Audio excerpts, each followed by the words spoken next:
Buenas tardes. Hoy hablaremos lo que es el poder fiscal del Estado, dentro de la misma materia de derecho fiscal. Hablar del poder fiscal del Estado es hablar de todo el conjunto de disposiciones que le otorgan una supremacía sobre los gobernados y un derecho para poder establecer los lineamientos para recabar los ingresos necesarios para el sostenimiento del mismo Estado, a través de la captación de ingresos. Esta es una materia que por lo general debe estar avante, o sea, este título dentro de el concepto del derecho fiscal debe estudiarse. Pues toda vez que tanto como personas como estudiantes estamos inmersos dentro de un control donde se debe contribuir, en este caso, a las obligaciones fiscales, y la misma tiene que estar debidamente regulada. Esto es, a través de la normatividad. Toda vez que no hay relación únicamente lo relativo a la forma y términos que se debe contribuir, sino también cuáles son las facultades de los órganos del Estado, qué organismos pueden ser auxiliares de dicha contribución, quiénes son los que pueden acceder a las mismas prestaciones, quién contribuye a la recaudación, la fiscalización y vigilancia del cumplimiento de las disposiciones fiscales. Entonces tenemos, ¿cuál es el concepto del poder fiscal del Estado? Como tal, se debe entender la facultad del Estado por virtud de la cual puede imponer a los particulares la obligación de aportarle parte de su riqueza para el cumplimiento de sus atribuciones.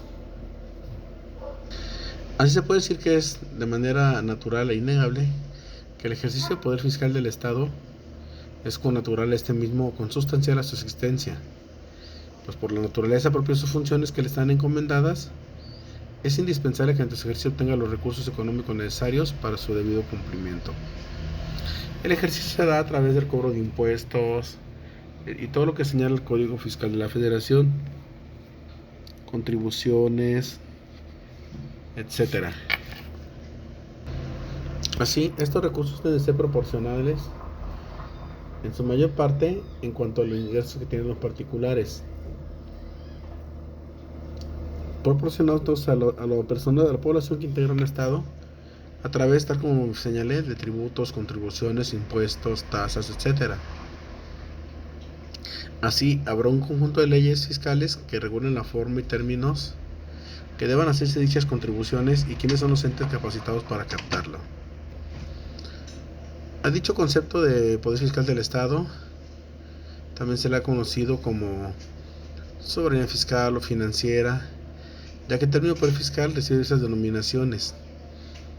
Depende pues la facultad de cada Estado donde se diga, las cuales le dan al Estado la facilidad para imponer a los particulares la obligación de aportar recursos económicos para la satisfacción de sus atribuciones. Dichas dimensiones varían según el país que se trate. Ya que hablamos entonces de que se puede ser supremacía tributaria, potestad impositiva, potestad tributaria, supremacía fiscal,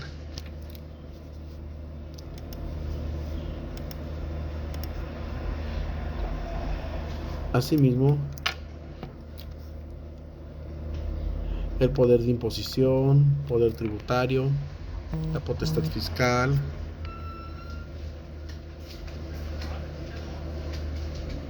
el poder contributivo, que también sería incorrecto. Lo más correcto sería la soberanía fiscal o financiera. Entonces el poder fiscal resulta más adecuado de acuerdo a la legislación local de México, ya que se ha ido gradualmente desapareciendo la figura del tributo.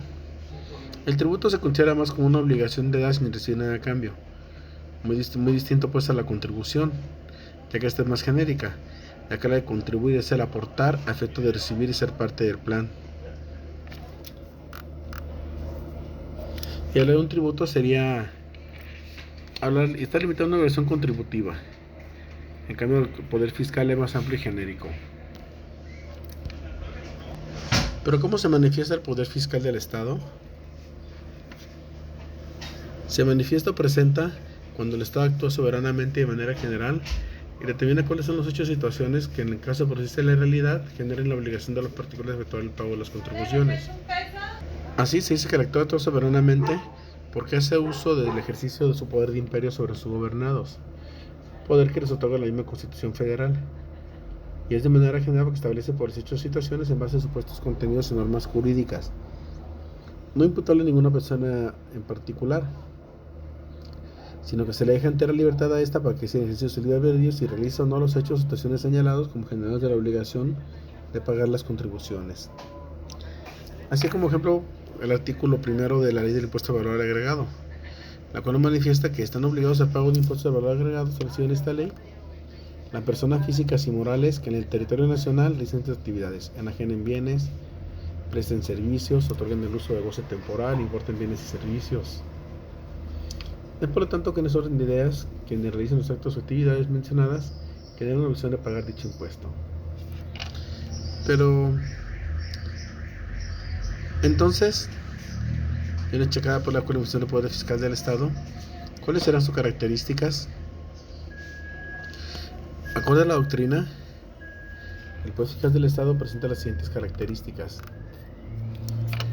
Puede ser abstracto, es permanente, es irrenunciable, indelegable, intransmitible y normativo.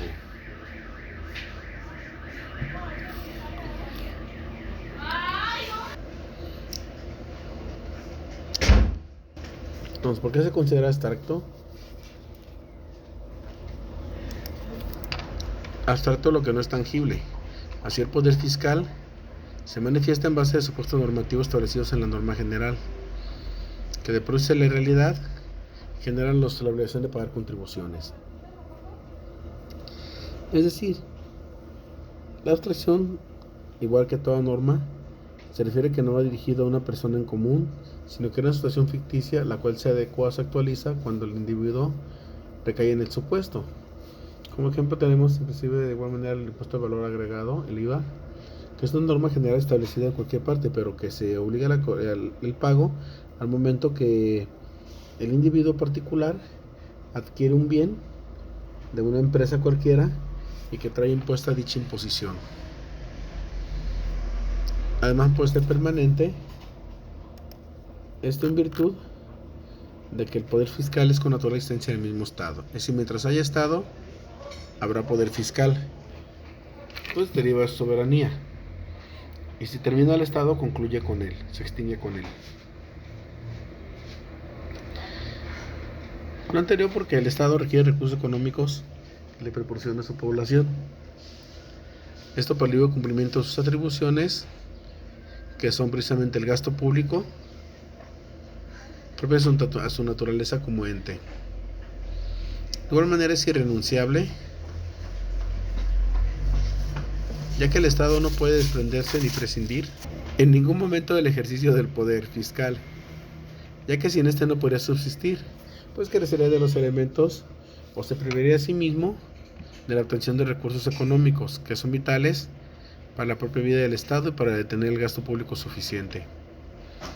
Es indelegable, tras que el ejercicio del poder fiscal es exclusivo del Estado y es ejecutado exclusivamente por el poder legislativo, quien es quien tiene reservada la función de la creación de las leyes. Así, no se puede delegar o ceder el poder de hacer una ley a ningún otro órgano del Estado, salvo los ya mencionados casos de excepción del artículo 29, que hemos visto en anteriores, como el decreto ley, que genera lo que se llama el decreto y el decreto delegado. El último supuesto en el cual el Poder Ejecutivo realiza funciones en estricto sentido formal y materialmente legislativo.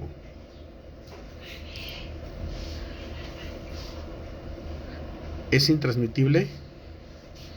Entonces que el ejercicio del Poder Fiscal del Estado no se puede transmitir o ceder a terceros en el propio ejercicio fiscal, ya que es propio y exclusivo de su misma naturaleza. Es decir, al Estado corresponde su ejercicio,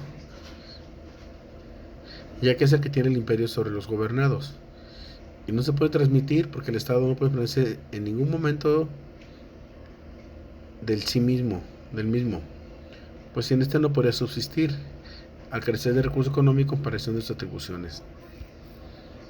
Es normativo, ya que el ejercicio del poder fiscal no es arbitrario, sino que está basado en legislaciones establecidas por el Poder Legislativo, por leyes normativas y constitucionales y demás ordenamientos, que limitan su ejercicio y ponen freno y contrapesos a lo que establece para que no se incurra en ilegalidad. Además, establecen los procedimientos o normas y recursos en caso de cualquier anomalía. Entonces, ¿cuáles son los órganos titulares del Poder Fiscal del Estado? Para poder determinar dicha circunstancia, tendremos diversos aspectos de la Constitución Política de los Estados Unidos Mexicanos, que en un orden normativo serían de la siguiente manera. Primero, el artículo 49, que establece lo siguiente: el supremo poder de la Federación se divide para su ejercicio en legislativo, ejecutivo y judicial. Posteriormente, el artículo 73 de su fracción séptima, la cual establece: el Congreso de la Unión tiene facultad para imponer las contribuciones necesarias a cubrir el presupuesto. Luego el artículo 89, fracción primera, que nos señala que es facultad del presidente de la República el promulgar y ejecutar leyes que expida el Congreso de la Unión, proveyendo en la esfera administrativa exacta observancia. Después tenemos el 115, que establece que los estados adoptarán para su régimen interior la forma de gobierno republicano, representativo, popular, y teniendo como base de su división territorial y de su organización política y administrativa el municipio libre, conforme a la base de que el municipio administrará libremente su hacienda, la cual se formará de los rendimientos de los bienes que le pertenezcan, así como las contribuciones y otros ingresos que establezca la legislatura a su favor. Así, el artículo 40, el cual dice que el Junta del Pueblo Mexicano constituye una república representativa, democrática y federal, compuesta de estados libres y soberanos, pero unidos en una federación establecida. El 41, que dice que el pueblo ejerce su soberanía por medio de los poderes de la Unión, en los casos de competencia de este, y por la de los estados en lo que toca a sus regímenes interiores. Y por último, el artículo 122, que nos establece en su fracción quinta, inciso B, que la Asamblea Legislativa tiene la facultad de examinar, discutir presupuesto de egresos y de ingresos de la Ciudad de México, por donde las contribuciones que ocurren primero.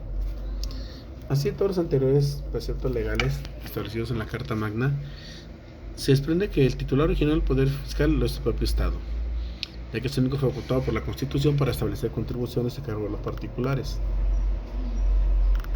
Que no otro organismo, corporación ni las personas físicas consideradas individualmente pueden ser titulares del poder fiscal, y que la división de poderes a cada uno le corresponde una función específica, lo que logra un equilibrio político o un contrapeso, y que la obligación de contribuir para los gastos públicos deriva de lo que al efecto establezcan las leyes, ya que corresponde al Congreso establecer las contribuciones que basten a cubrir el presupuesto, y este concluye que en nuestro país, en lo que se refiere a la Federación, corresponde al Poder Legislativo Federal el ejercicio pleno material del poder fiscal. Así, por otra parte, esta voluntad del pueblo mexicano constituye una república representativa, democrática y federal, compuesta de estados libres y soberanos, cuya base está dentro de lo que es el municipio.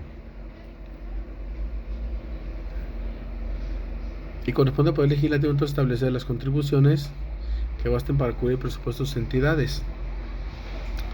Así, en síntesis de lo anterior, podemos afirmar que en nuestro tema jurídico únicamente tiene ejercicio pleno en materia del poder fiscal del Estado el Congreso de la Unión, por lo que respecta a las contribuciones federales, territorios de los estados, y por lo que se refiere a las contribuciones estatales y municipales, en virtud de que los municipios en nuestro tema jurídico no tienen poder legislativo, y es la Asamblea Legislativa, en el caso del Distrito Federal, o bueno, del Distrito Federal, la que tuviese contribuciones al respecto.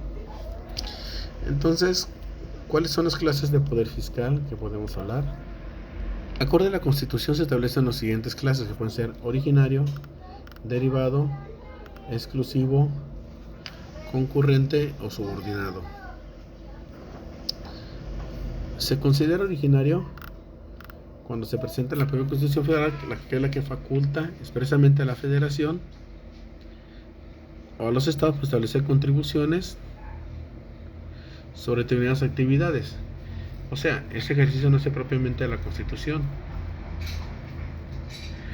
Esto de acuerdo con fundamento del artículo 31, fracción cuarta y 73, fracción séptima de la Constitución, la cual señala cuáles son las obligaciones de los mexicanos, que son constituir el gasto público, y que el Congreso tiene facultad para imponer las contribuciones necesarias a cubrir el presupuesto.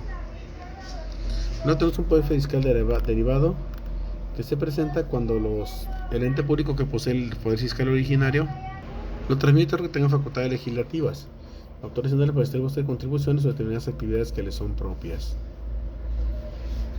Tenemos el poder fiscal exclusivo, que se presenta con la propia Constitución, faculta de manera exclusiva a un ente público establecer contribuciones. Como por ejemplo, de este poder fiscal tenemos el contenido de los artículos 73, fracción 29, 131 y 155 en ese orden, que nos establecen que el Congreso tiene facultad para establecer contribuciones sobre comercio exterior, aprovechamiento y protección de recursos, instituciones de crédito, servicios concesionados, y especiales sobre energía eléctrica, producción de tabacos, gasolina, cerillos, aguamiel, explotación forestal y producción y consumo de cerveza. Las entidades federativas participarán en el rendimiento de sus contribuciones especiales en la proporción que la ley secundaria le determine. Las legislaturas locales y fijarán el porcentaje correspondiente a los municipios de sus ingresos por concepto de impuestos sobre energía eléctrica. Luego el 131 nos señala que es facultad prioritaria de la Federación gravar las mercancías que se importen o exporten o que pasen por el territorio nacional. Y el 115 dice que los estados aportarán para su régimen interno la forma de gobierno republicano, representativo y popular, teniendo como base territorial la versión del municipio libre, y los municipios administran su hacienda. Y en todos los ingresos tendrán que percibir las contribuciones, incluyendo las tasas adicionales,